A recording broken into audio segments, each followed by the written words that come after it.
Welcome to the show, everyone. Hi, how are you? This is Let's Talk, your favorite show on your favorite channel, Ebru TV. How have you been? We've missed you guys. It's been way too long without you. And here we are going to give you all the tea from the weekend, from the beginning of the week. So make sure you get on the hashtag Ebru Let's Talk, and the SMS line is 40920. My name is Lydia KM. My name is Dana DeGrazia. And my name is Naomi Womboy. Whee!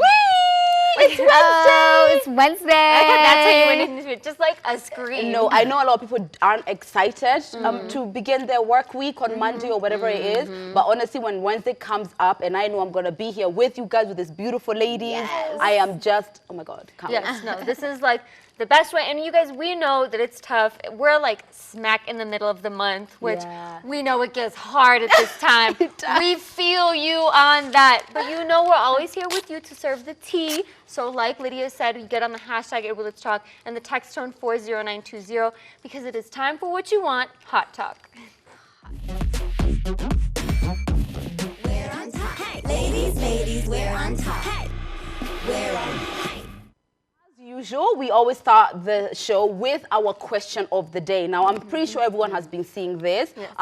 Because of the unrest in Sudan, a lot of people have been putting blue on their profile pictures in solidarity with Sudan, but it's not everyone. So the question of the day today is, why have you or have you not put up your profile picture as blue in solidarity with Sudan? Everyone has their reasons. I mean, we just want to share, want to share information. Maybe some people know something that we don't. So make sure you get on the hashtag Ebru Let's Talk and the SMS line 40920. And I also like to celebrate my family who are here.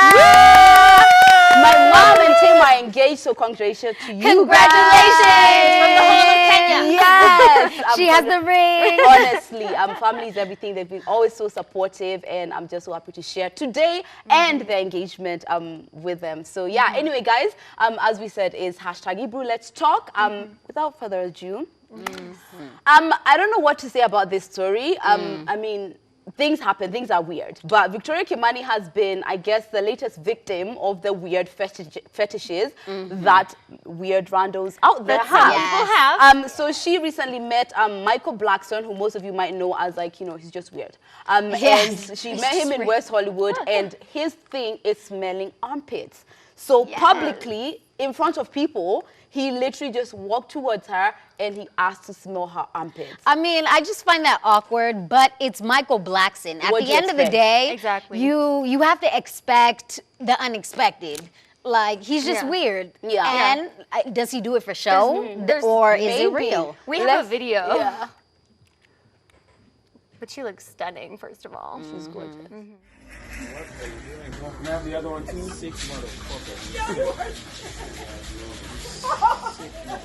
What are you doing? It's okay. The African bloodhound? Armpits smell like it smells women's armpits. That's talent. No offense. Yeah, talent.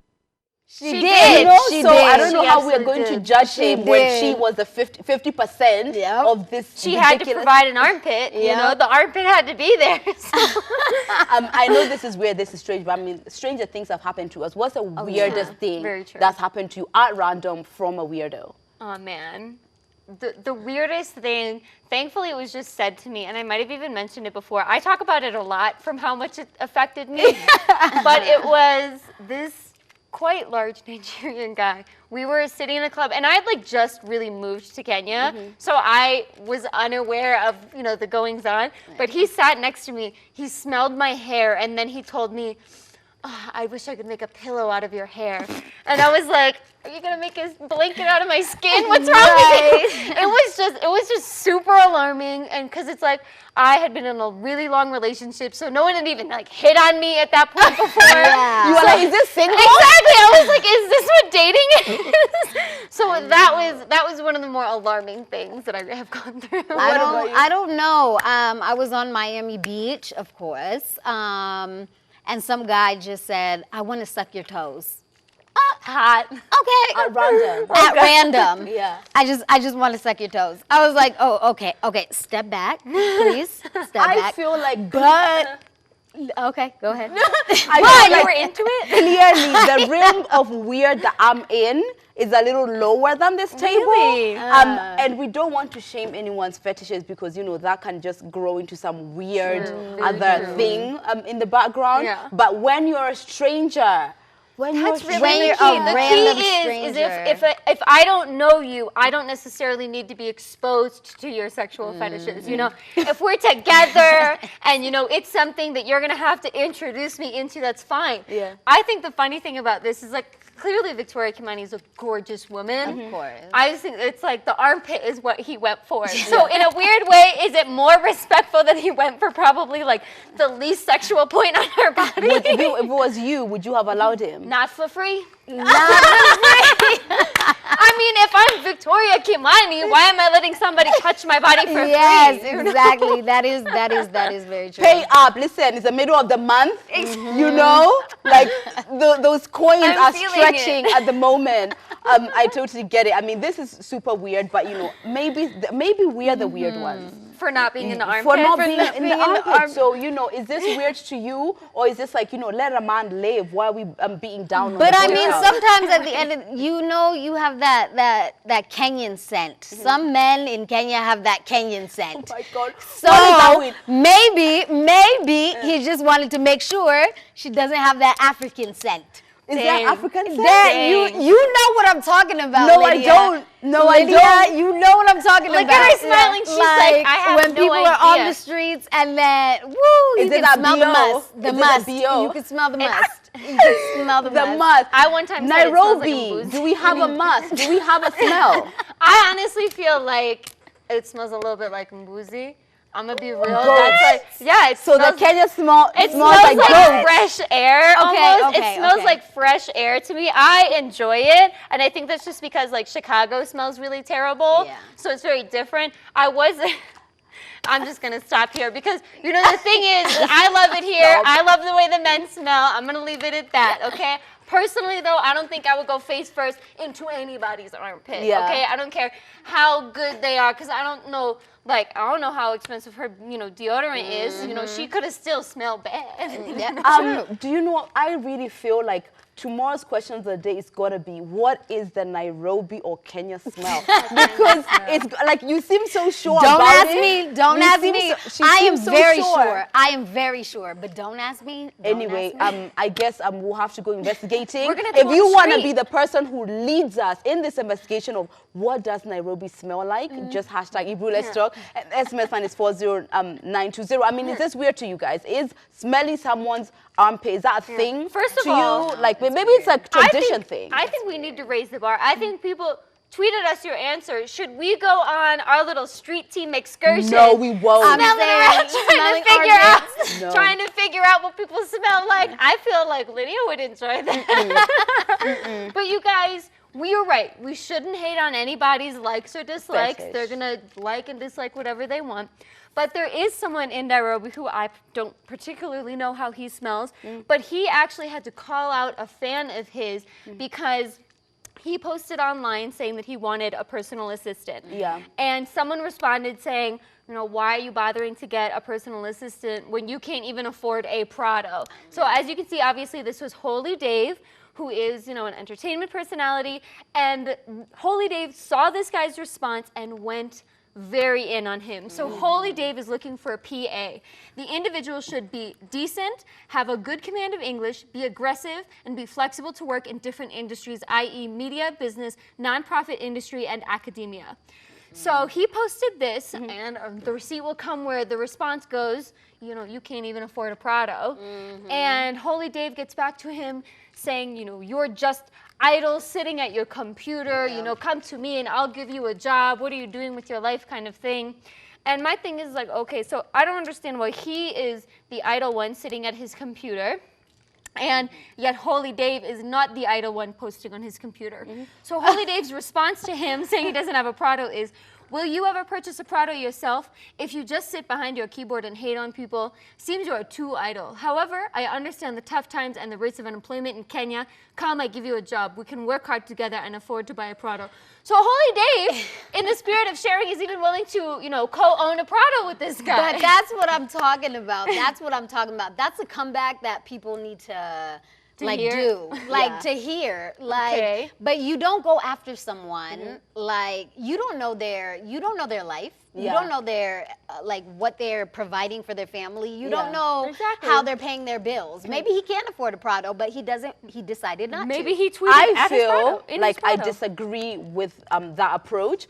I'll give a little story that Tim told us the other day. So Tim said that he was walking around in Australia somewhere. He was wearing, I think, white and pink, he said.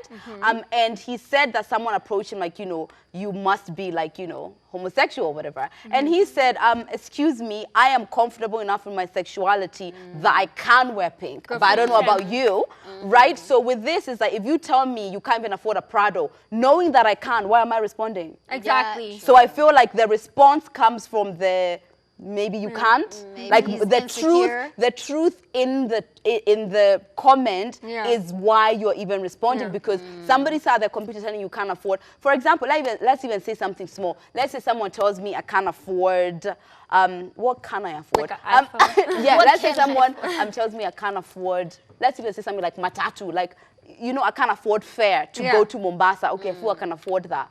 Why would I respond with, can you even afford it yourself? I can afford it, so like what you think about it doesn't even matter. You know what I mean? I feel like the name Holy Dave isn't necessarily fitting us. I'd like to know the history behind that kind of thing. No, but I heard, isn't he like a gospel he is. artist? He's like, but what does that mean in 2019? That's the thing, right? You know? Shoot, I could identify as a gospel artist. Yeah, I mean, people clap back because they feel like they want to, or they feel like the person has kind of crossed the line. Yeah. But anytime somebody is trying to measure or count your money, the response is like, none. Yeah. Reason being, you're the only one who's counting your money. Exactly. You know, and any response to it comes from a place of like. And again, I just think it's funny that it's like the guy who tweeted at him is the one idle sitting at the laptop kind of thing. Yeah. But it's like, you took the time to not only tweet first, but also respond to him. I feel like both of y'all have enough time on your hands. So maybe you should examine this, like, do you really need a personal assistant? You know, is that really something you need? Also, why would your personal assistant be working in other areas, like, separate from you? Your personal assistant should just be aiding you. Why do they have to be, like, skilled and working with NGOs? Just doesn't make sense. So I almost want to, I hope he posts the receipts of the people who actually send in their CVs. I would be interested. But let me just say, unemployment is low.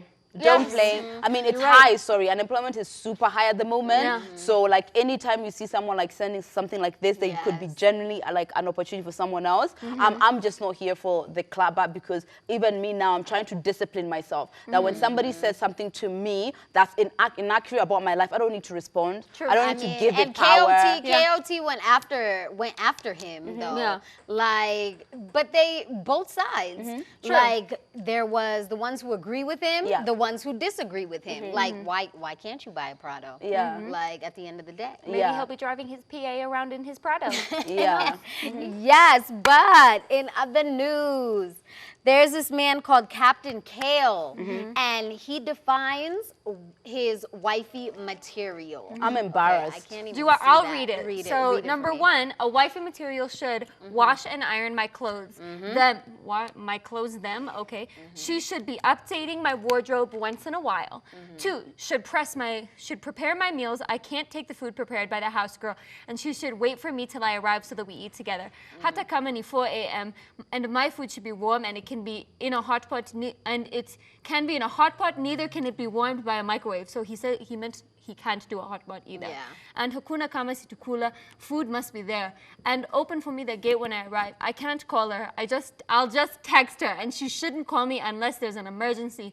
And even with that emergency, she texts first that I give her a go ahead to call. I hope you enjoy being single. Does he want a dog, or does he want a wife? A watchdog. Like, and it even goes on. It continues to say, like, he continues to say, like, he wants his wife, like, when she gets her salary, to put it on the table.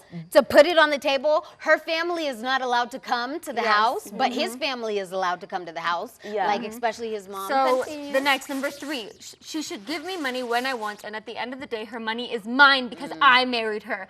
I paid for my dowry, so what she owns is mine. She's my property. Ooh, No. Property. In fact, when she gets her salary at the end of the month, she should put it on the table as I will have her ATM. Even her phone is mine. I can decide that today I'll stay with her phone the whole day, and it is so. Should provide for the family through me when I'm low financially, i.e. she gives me the money to sort bills, but no, wait, she doesn't give me, I take it. Why would you write that out? Remember, what she has is mine. Number 5, not accompany me to places like clubs. Never. We'll hang out in burials, weddings, upcountry during Christmas holidays, ratios, fundraisers, and go for an out ends when she gets into my roof. Her out is spending with the kids, cleaning utensils, clothes, and the house. And then he goes on to continue, like if he wants 20 kids, she needs to be the one to make sure and provide and make sure that her schedule, I guess, is on time. Yeah. If he wants 20 kids. I mean, here's the thing. Obviously, he's a goat. Yeah. So that's decided. But the worst part of it is that there's a woman who might be sitting at home considering this. You know, it's like the standards have become so poor that he's so confident about putting crap like this because there is actually someone who will see this and be like, I mean, it's not that bad. There is someone. You know, like the standards are just like it's just baffling. You know, and I don't know if it's because people are like scared of being alone. I'm scared to be themselves. That, you know, people are confidently just putting like the lowest of standards out there when they're looking for a wife. This person is clearly going to be just like a modern day slave. Like, what's the difference between this and a slave? Nothing. I can't. You know, and like, who raised you? Honestly. Like, where were you raised? By wolves? That's where I go back to. Because the thing is let's say hypothetically this guy really just posted clickbait, right? This is clickbait for sure. Yeah, like he knew he was going to get a rise out of us. He's probably at home watching now, laughing at our, at us freaking out. But at the end of the day, like, I hope this guy's thinking of his mama and like thinking of the idea of like, what if somebody said that to her? You know, what if somebody said that to the woman he cares about in his life and was like, you know what, you're no better to me than just like something that cleans and that when I decide I'm gonna put a kid in, you know, it's like you're literally a machine that does my bidding or like a service dog. You know? No, I can't get over the salary thing. She puts her salary on the table. That's what got you. That's what got you. I cannot get over that salary thing. That's what got, because no. He's talking about her money is my money. No. No. But is his money your money? Let me tell you this, you know, people put out, especially in 2019, like people do so much for like the clout, for social media, for, you know, to promote things. And this is what I always say, like, I feel like there's nothing you should be putting out that's inconsistent to who you really are. Do you understand? You're right. So for example, if you're telling me that you're going to kind of work your brand around being a sexist, there's got to be some part of you that is okay with that. Because there's no way I'm okay with people knowing out there that I'm a sexist or I'm a racist because of clout. There's got to be some truth inside there about who you really are. Do you know what I mean? People just hide. People hide behind their brands. Like, you know, I'm just doing it for clout. But no, it's who you really are. For example, when a guy is trying to be out here cheating on you, he's going to tell you that his brand is single. His brand is single, that he's been told that, you know, when to be successful, he's got to, you know, just keep his relationship at bay, keep his relationship private. No, it's not true. Look at Will Smith. Look at Jay-Z and Beyonce. So many people have been so successful without needing to be quote unquote single. So trust me, people are going to make their brand what they actually want to be. They're just going to be using it as a mask. Don't get played. I hope the photo comes back, because the section you were talking about, Naomi, comes up when it talks about like getting intimate. The funny thing is the first thing that says is it's like, she will get pregnant when I want. When I want. Sorry, buddy, it's not science. You know, like, just so we're very clear, like, you don't have as much control over that as I think you want to have. But also, at the end of the day, it's just, you're right, it's wild to me that someone is comfortable enough in modern times to decide that this could even be like a piece, you know, any sort of small representation of who he might be. Because, you know, the thing is, like, what happens 10 years from now, or 5 even, when this gets like dug up by his kids, you know, when the society is then reminded of like something that he's published that is this horrendous. Because also the next point goes on to what I would consider to just be marital rape, because he talks about when I want to have sex, it's going, no discussion, no nothing. So he's essentially published that he's completely willing to rape the woman he's with. And I understand that like that is like super serious, but you know, he made a bullet point list of what he wants from a wife. So if you're gonna lean in, pal, I'm gonna lean in. Nope, don't do it. All I can say is don't do it. It's not worth it. Let me tell you, ladies, like it doesn't matter what somebody is saying that they can get from you. It's completely up to you where you meet them. Like people have all types of crazy standards, but until you meet them where they're low, that like no relationship happens. You know what I mean? So this is just going to be fantasy for all we care. If he wants to go low, you go away. He's dangerous. You go away. Like, stay away from him. Run away from him. Yeah, let me tell you, I'm pretty sure there's somebody who's sitting here maybe watching the show and they're like, what's wrong with what he said? Anyway, the hashtag is Ebru Let's Talk and the SMS line is 40920. Please let us know what you think about that. Because obviously we are outraged, but maybe we are like, I don't know. Maybe we're biased. Maybe we're talking to Captain Kale's future wife. I mean, Captain Kale can go do his thing like way over there 20 years ago. Maybe. But on a light note, so I mean, Father's Day just passed, and I hope everyone had an amazing Father's Day weekend. I had an amazing one myself. But there's this dad, he's just so adorable, but he was seen out with his 4 daughters, and he was just being asked some questions about his children. Number one, he did not know their birthdays. None at all. Mother's love. Look at a mother's love. That's all I can say. Let me tell you, he's so adorable. I mean, first of all, he's got 4. So, you know, like, let's give him some slack. 4. My dad has 2, and he doesn't know our birthdays. Thank you. He doesn't. But also, my dad doesn't know his. He's called me once, like, what's my birthday? I mean, you know, maybe those are things that moms just know. It matters more to them. Yes, but I feel like dads, you can definitely do better. Birthdays. Let's do birthdays. Forget the best friend or the dentist or whatever, but just. It was yesterday. I know. No, but I can honestly say my dad, he don't know my birthday. Really? It's only because like my mom has to remind him or Angela or my sisters have to remind him.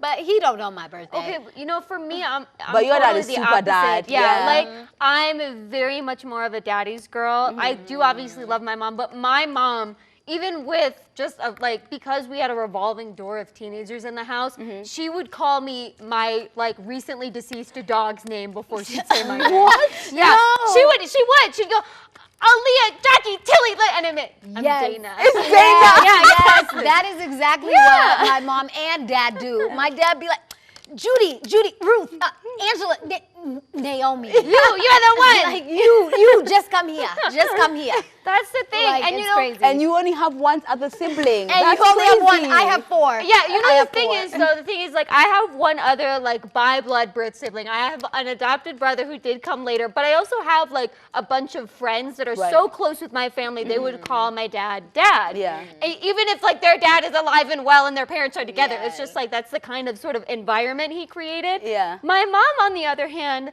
she's very lucky my birthday is only 3 days after hers because I genuinely believe she would forget it. Really? Yeah, I genuinely believe she would forget it. And honestly, it's by sheer luck. My sister and my father's are in the same month, and mine and my mother's are in the same month. Yeah. So we, at least the core family, and my brother's born on Halloween. Yeah. So thank you, God, for giving us a break. No, like my little twin sisters, they're March 11th, and my birthday is May 11th. So when 11th comes around, your dad is just my dad even like January 11th. Naomi, happy birthday! Just in case. No, Dad, you got it wrong. I don't even think my dad even like knows like. I don't even think he knows the month, you know? Like on my birthday, I'm like, hi Dad, it's my birthday. Happy birthday! That's a relationship. What you gotta do. You kind of gotta coax somebody into it. Yeah, you know. But I mean, our parents, you know, they came grow, from different directions. They even know, came from a different generation. They definitely birthdays weren't a big deal. Even birthdays celebrating, especially for my dad's side of the family, like nobody cared, no one commemorated it. So even forgetting his own, like exactly, it's same like it's thing okay. with Jasper. Yeah, same exact thing with Jasper. Holidays were not a big deal. His birthday was not a big deal. So it's only like until we started dating that I made it a big enough deal that he's excited about it. So basically, we forgive the dads. Yeah, we you have to forgive them. Forgive your dad. You know, they do try. I mean, they're the ones who pay for the birthdays. And at the end of the day, hey, they send you money on your birthday. Like, I forgot, so let me send her some money. You're right. The guilty. Shout out to daddy. I mean, everyone expresses their love differently. Dads are just not going to remember birthdays. Not all. There are some dads who are very hands-on, by the way, who know everything just like the way the mom does. But for us who they're not, we love them anyway. And, you know, you've got to celebrate your dad however he is. Anyway, we want to talk about something a little bit more serious. So the question of the day, as we said, is why is your profile picture blue, or why is it not blue in solidarity with Sudan? Now, there's a lot of information. There's been like, it's been trending for a while now. There's a lot of political unrest in Sudan. And in solidarity, there's been this movement to change the profile picture on your page to blue to stand with Sudan. Now, I personally have not. And the reason is I've done this before. And first of all, Sudan is going through something right now, but simultaneously, there's about 1 billion other problems that are going on. So just because you're not standing necessarily with Sudan doesn't mean that you're a bad person or that you're not doing something else that matters. So personally, I've done it before where I changed my profile picture to do with something else. And actually, I just felt like I was doing it because there was the pressure then there was like the trend too. So like, I'm not doing it. But what I'm trying to do is find information what I can actually do to help. There's a lot of people who are saying that one of the ways you can do to help is contact the International Criminal Court to pay attention to this, for them to intervene, because we can't actually personally do anything. You know? So, but there's other people who believe that when you do put this, you know, the awareness is raised, more people can do something about it. Have you guys changed your profile pictures? I personally, I agree with you. Like, I haven't changed my profile picture because I've done it before. Like, and that's not solving the problem that's there. But my sister did it. I was like, oh, okay. Like, you're supporting. But I'm not going to do it just because I feel the pressure of Instagram or Facebook or Twitter, like, just to do that. No, I want to do more. So whoever I can contact, like whoever I can call, like, you know, that's what I feel like. When I first saw it, it reminded me of the situation that we talked about a while back with the droughts that were happening and how a lot of people were coming out to say that they were no longer donating money, and that's because they felt like any money that they were giving never actually reached the people. And so unfortunately, it kind of hit me in the same way of like, you know, I think if it makes you feel powerful to change the color, then absolutely change the color and feel powerful. But I would also say that it's like, if it's not your passion, you know, if that's like not the power move that you're gonna make, go make the power move you want to make. Because what I dislike is when people kind of use it as an excuse of it's like, oh well, you know what, at least I changed my color, and it's like sure, but it's like but it's like you do also realize that there's like, you know, a march going on in a couple days that you could go to, you know. So I feel like if the color is a step that pushes you in the right direction, absolutely, but don't have that be the last step that you go on. But you guys, for those of you, because as you can see, none of us actually changed, tweet at us. Let us know why you changed it, and maybe we're not seeing a reason as to why we should do it. So get on the hashtag Ebru Let's Talk and text in your answer at 40920. We're going to go on a short break, and after we have an amazing guest for you. See you in a moment.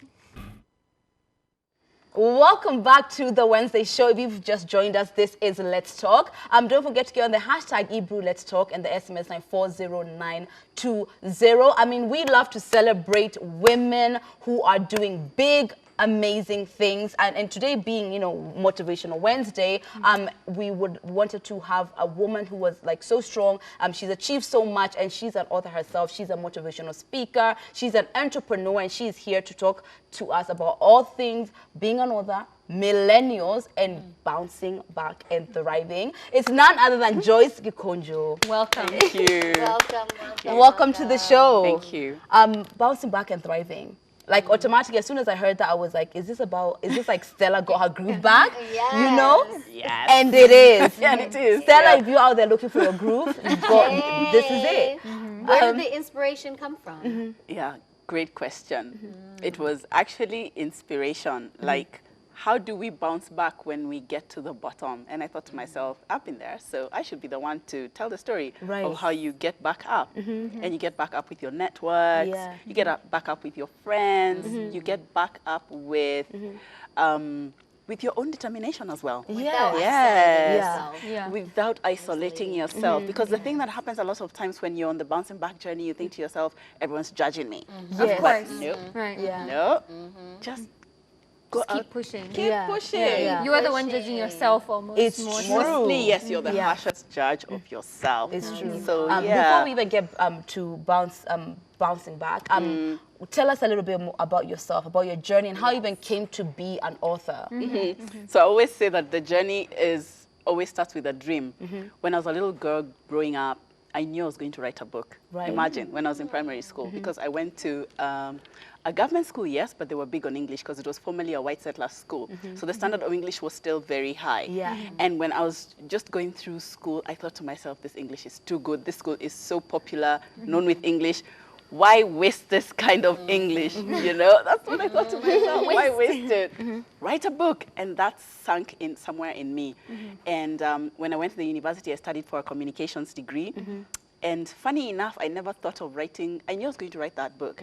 When I started traveling, I always used to fly out and buy lots and lots of books, especially in Mumbai where it's like half price.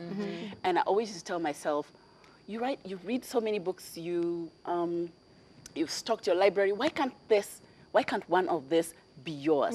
So it was like a challenge. Why can't one of this be mine? So I'd stack it and stack my books, and I think to myself, one day. One day. That's where it came from. Wow. One day. So And then boom. right, and then today is one of the days, or the day after you decided to. But so when I read the synopsis of your book, and like I've asked you off camera, you speak a lot about the bouncing back specified towards entrepreneurs and millennials. So can you tell us a little bit, why is that your target audience? Why are you geared toward this? Because first of all, Kenyans love being entrepreneurs. That's what I noticed. Kenyans are very entrepreneurial lot. But there's also, Kenyans hustle a lot. But when their business goes down, again, they think people are judging them. They don't want to bounce back. But why not? It means when you started something, you had a dream. Just because it didn't work out the first time doesn't mean that it's not going to work out. And for me, the interesting thing was I thought to myself, why don't I tell the true stories of people who've made it in life, entrepreneurs, both locally, everyone knows about the international stories. Bill Gates, that was not his first business. Steve Jobs, that was not the first thing he did. All these people have bouncing back stories. But what we didn't have was the local bouncing back stories. These business titans that we see driving big cars in this town, what's their backstory? So you're thinking to yourself, I'm not going to bounce back. I'm embarrassed. I lost money. Hello. Backstory of these entrepreneurs, they have a bouncing back story. It's true. So I went looking for them because I thought to That's myself, the word you use, titan. yes, a business titan is this influential person who's successful, powerful, influential, and yes, they were willing to tell their failure stories. Yes. Which is a hard thing to ask people to do. Trust me, I thought, why not me? Yes. And not to put you on the spot, but while you're asking other people for their bounce back story, the woman who wrote Bouncing Back and Thriving must have a bounce back story. Yes. In a nutshell. Yes. Can you give us your bounce back story? So my bounce back story, I had an events company. It didn't work out very well, and I was so yes. And I thought to myself, how can this happen to me? I'm brilliant. Why is my business failing? Brilliant. Yes. So that's the thing. You tell yourself these are my strengths, but you also don't look at your threats, your weaknesses. And I thought to myself, let me go out on a journey. And as I discover and learn for myself, why don't I also teach the rest so that they don't have to think to themselves, your business doesn't fail because you're not brilliant. So that's the other thing. So I thought to myself, why not be the ambassador of this bouncing back story? Yes. And you bounced back. And I bounced back. Yes. Look at me. I'm a publisher, author, podcaster, millennials. Like speaking of, like how does it feel to be an inspirational speaker for the millennials? I love it because I see good reactions. I hear the ooh and the ah in the crowd. That means I'm answering questions, I'm solving problems. And that's the thing about life. If you are solving people's problems, then you're on the right track. And this is the thing I talk about in the book.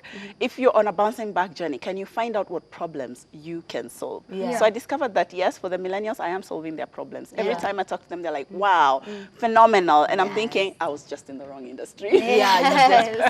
So let's speak about millennials. I mean, millennials is from 96 down to, going back down to 86. I was about to say, it was like, please don't put the years. I know. Yeah, I know. It's like the people who are currently 32 and below. Right. I'm so, millennial. Yes, we are 96 down to about 86, I think so.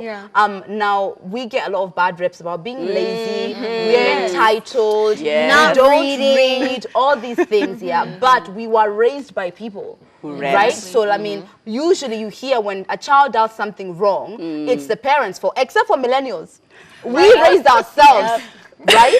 I mean, and why is there this particular kind of light on millennials in this way, as opposed to it being like a balanced share of millennials are this way because of this is how the world is, and they were raised this way? So the thing about millennials, and this is what I keep telling people, if your mother used to read, how come people say that millennials don't read? According to me, millennials read, by the way. I don't know why people say that they don't. They come to me, they buy my books, and they're even more excited when I tell them about the podcast. So they're like, oh my gosh, where is, now they start asking questions about the pod. They start asking on which app is it, you know. So for me, those things that people say about millennials, are less true.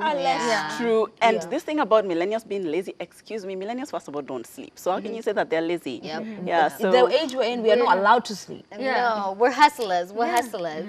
But when talking to people, what are some of the challenges that you face? When I was doing the interviews? Yes. Oh, crazy. You know, when you're, when you're trying to go look for business titans, first of all, they're busy. They travel. And then they don't know their schedule. So you get a hold of them on LinkedIn, but they tell you, you need to speak to my publicist or my personal assistant, and then they can slot you in. And he looks at it and says, Joyce, like 3 months away. What do? You have to wait. It took you a while to really get the book. It took me a while, because I needed to hear those stories. I had done my research, and certain people fell into the categories that I needed them to fall into. So for me, waiting for 3 months, I was going to wait, and to wait, I did. Let me ask you, this might sound a harsh question, but the titans that we think of now, titans in the industry, are the older generation, are boomers, are the people who, unfortunately, millennials, do you think the millennials that read your book are able to really relate to the titans that you write about, or do they bring it up as, you know, these are the people who faced very different challenges than I'm facing now? You'll be surprised. Just yesterday, I had a talk with a Rotary Club, and one of the people who spoke is a millennial who bought my book a week ago. First of all, she consumed that information in 3 days, and she said, I could relate. Yes, because some of the millennials, by the way, some of the titans in the book, one of them is a millennial. Yes, he just started on early, so now he's at 32. And yes, everyone says, I can relate to what he's saying. So some things are universal. Yes, you're on the map, you're good. What I always say is the hand-holding. There needs to be a little bit of that. And I feel like there's nothing, I think you, that was part of the synopsis, like, you know, the knowledge which people who have gone through things give us, that's how they take the elevator down, and that's how we come back up. Question as well, a lot of authors say when they're researching their books, even though they think they know exactly what they're heading to, you don't actually know what's going to come out until you do. So what is it that you learned through your research that even surprised you? Gosh, for me, it was the character of each of the titans. First of all, they wowed me. They were so humble. And I was thinking to myself, these are billionaires I'm speaking to. First of all, the way they created time for me. They're like, I have an interview with Joyce. Give us half an hour. Don't interrupt. I was so humbled by each one of these people. And I was thinking to myself, what is it about them that keeps them so humble? I couldn't ask them, but each one of them sort of ticked that box. And I thought to myself, maybe this humility is what gets them to stay at the top of their game. Apparently it is, because each one of them was so humble. I think sometimes maybe when you accumulate so much wealth, I think it's more how people assume you'd be more than how you actually are. It's true. You know, Bill Gates says, you know, once you make your million, it's very exciting, but after that, it's the same burger. You know what I mean? So maybe they don't care. They don't care as much as maybe we do. Now, bouncing back is not easy. Like, as much as you can read a book about it, it's not easy. Is there something through your story of bouncing back that maybe you could say to someone out there right now, maybe their business has failed, maybe their marriage has failed, maybe they've just lost their job and they do feel down and out. From your book, is there something like, you know, a one-liner you could tell them to just give them some inspiration? Everybody in Kenya is working on gold. That's a quote by one of the titans in the book. And I thought to myself, where are you focusing on? Are you focusing on the problem, or are you focusing on the solution? Right. So when you start focusing on the solution, then you see your gold mine and you're able to unleash it. Everyone in Kenya is working on gold. On gold. Amen. Amen. I feel that. Country of like, and that's, I think, another thing that seems to be a disconnect with people is, like, I as a millennial, for example, feel like I'm constantly moving. I'm constantly putting in this effort. And you just mentioned something about hand holding. So I almost feel like us as millennials feel like we're constantly trying to find this hand to guide us through it. So would you think that your book is sort of the introduction to that hand? Yes, and that's why I wrote that book, because I thought to myself, first of all, you need to read the book, and then after that, what do you do? What kind of action do you take? And that's what the book is about. That first you read the book, and then we introduce you to the world of mentoring and coaching. Who do you want to hold your hand? Which industry are you going to get into? I even give my email and I say, talk to us, and we'll get you to who needs to hold your hand. Why do I do this? Because again, this business titans told me, Joyce, we are willing. We are willing to send the elevator down. We are willing to help you, but you have to go to them. That commitment of walking up to them and saying, this is my chosen industry. Can you coach me? So each one of them. So not only have you written a book, but you're essentially saying you're offering a network for people. Awesome. Look at that. Do you have any networks in the media industry? I'm saying, Shoot your shot. The commitment to us. Help us. Help us. Yes, I do. Yes, I do. Yes. Let me tell you, I think the media industry gets the worst rep. Which is these people who are like, you know, 35 who feel that I'm still their competition, even though it doesn't progress with media. You can find somebody who is definitely 45 in my chair doing this job. So unfortunately, like, the older generation and the younger generation are actually competitors. Which they shouldn't be. Because remember, like for me, I'm in my 40s. If I was to do a show, my demographic would be a different one from the one that you would be handling. So for me to be the older, wiser woman, you know. I mean, when did you get this inspiration to, like, write this book? Like, why and when? It was last year. Last year. Something nagging. You know, the thing that nags you and it refuses to go away. It has happened to me in the past, but this time I said, you know what, you're not going to defeat me. I'm going to stare at you in the face. Tell me what you want. So I went to a success coach, a Jack Canfield certified transformational coach. And during my class with him, that's when he said, he just looked at me one day when I came early for class and he said, bouncing back and thriving. And I said, what? He said, write it down before I forget it. So I wrote it down quickly. And then I went home and I just thought to myself, what was that about? And then this voice kept coming in my head. It's the book you're meant to write. Imagine. Let me tell you, I totally believe, like, you know, things that when they're happening, and especially something that's going to help others, it's like everything from everywhere works aligns itself. And it aligns for it to it to come. Now you also a motivational speaker, and a lot of people, you know, tend to roll their eyes at that. You know, like, how can you motivate me? You know, it's only going to be for 5 seconds, but what is it about you and how you speak that you feel actually does go into someone's psyche and they do make an actual change? I'm a public speaking coach. I coach master classes. So for me, what I can say with that is I study my audience. Right. So when I study my audience, I'm able to know this is what my audience requires. This is what they want to hear from me. So my many years of experience helps me to do that. And that's why I'm telling you, when I'm speaking to a crowd, I always hear the ooh and the ah. And I'm thinking, yes, that means I'm helping you. There's something I'm saying that you're connecting with. True. Yeah. And you're also a mom to a millennial. Yes, and then you're also tell us about that. How does your millennial child feel about the book? Yes. he loves the book. He was very excited about it. He was the first person I told about the book. And I never told anyone else when I was writing. So that's the other thing about when you're birthing something. Shut up. Keep quiet. Keep quiet. Don't let people know your moves. Don't let people know your moves. So the only reason why he knew about it is because he used to arrange the pictures of the Titans. And he's like, what are these pictures for? And I said, I'll tell you. Because there are some things that I guess, like I always tell people, there are some things millennials know that we don't know. So I needed to move, I think, my picture from one device to the other, and I couldn't quite figure it out. And I said, do it. So he said, what are these people all about? And I said, I'll tell you. And as I kept adding pictures, it's like, okay, now you have to tell me. And I said, I'm writing a book, but don't tell anyone. Don't tell anyone. Because sometimes people will downplay you. You can't tell people your moves at the end of the day. But what was one of the most hard challenges you faced while writing this book? Hardest thing.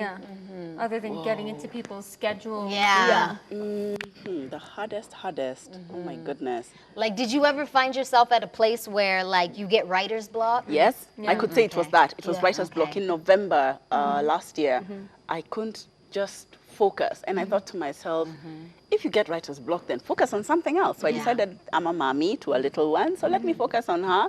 Christmas was around the corner. And I thought, focus in that direction. And then there's something that happens to me when I do that. I take a month out of work and then I start feeling guilty. So when I come back with a bang. I always tell people, when you do something, you do it with intention, including resting your mind. It's true. You have to do things with intention, or else when you're just sort of fumbling through it, it's ineffective, right? Is there something that sort of every Titan was like an overreaching theme? You mentioned that all of them seemed very humble, but is there something that all of them sort of specifically said that felt very like, so all of them think this way?